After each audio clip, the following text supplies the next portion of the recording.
Last block of Inside Tennessee, we'll talk a little politics. By the way, Christmas is 1 week away. I hope that you're ready. All right, it's December, but there's still some stuff we can talk about when it comes to politics. We almost talked about the Warnock-Walker race last Sunday, decided not to, kind of swerved off that. A little bit nervous about it. Well, Susan and I were texting the night of the election, and I was 1 point off. You were more joyful probably than she was. I was. It was one of those times, but I was a point off. I thought Warnock would win by 4. He won by 3, almost 3.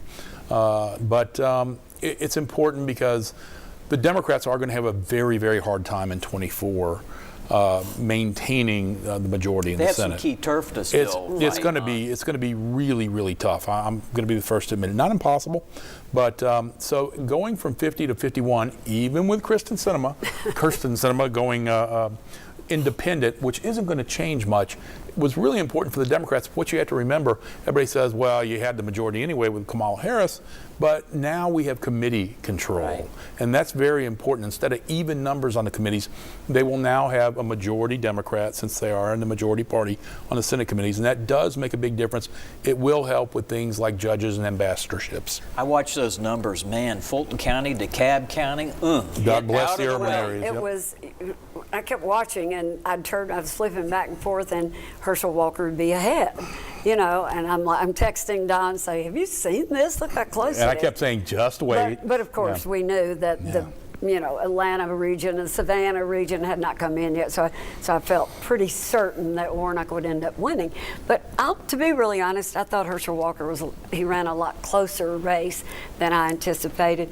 I thought the Republicans might not turn out. That's really sad that someone of Herschel Walker's character got that close in a race. Well, it was some of the did win a ugliest. Heisman. It was some of the ugliest advertising that I've ever seen on both sides. But the stuff against Herschel Walker was, unfortunately, some of it might have been true. Most of it, I believe. But anyway, it was a much closer race than I thought. And Don was talking about Senator Sinema this past week from Arizona, declared to be an independent.